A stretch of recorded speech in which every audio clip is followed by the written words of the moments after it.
नमस्कार मंडळी, आज आपण जातोय एका अशा घाटवाटेवर जिच्या दगडांवरून चालत असताना हजारो वर्षांचा इतिहास आपल्या पावलांखाली जिवंत होतो आणि ती वाट म्हणजेच नाणेघाट. जुन्नरपासून सुमारे 30 किलोमीटर अंतरावर सह्याद्रीच्या खोऱ्यात वसलेला हा प्राचीन घाट इसवीसन पूर्व 300 वर्षांपासून वापरात होता. हो, अगदी शतावधी वर्षांपूर्वीचा सातवाहनकालीन व्यापार मार्ग. नाणे म्हणजे चलन आणि घाट म्हणजे डोंगर दरम्यानची वाट.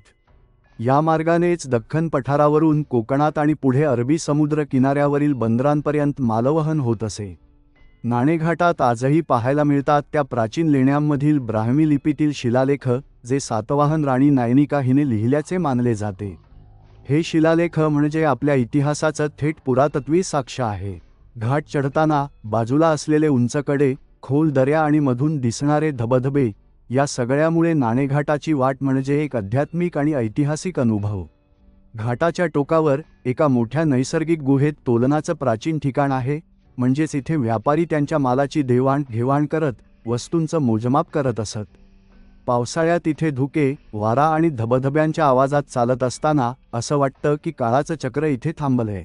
आज नाणेघाट एक प्रसिद्ध ट्रेकिंग डेस्टिनेशन असलं तरी तो एक इतिहासाचं आणि सांस्कृतिक वारशाचं जिवंत स्मारक आहे.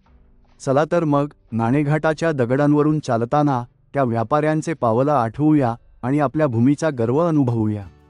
तोपर्यंत जय शिवराय.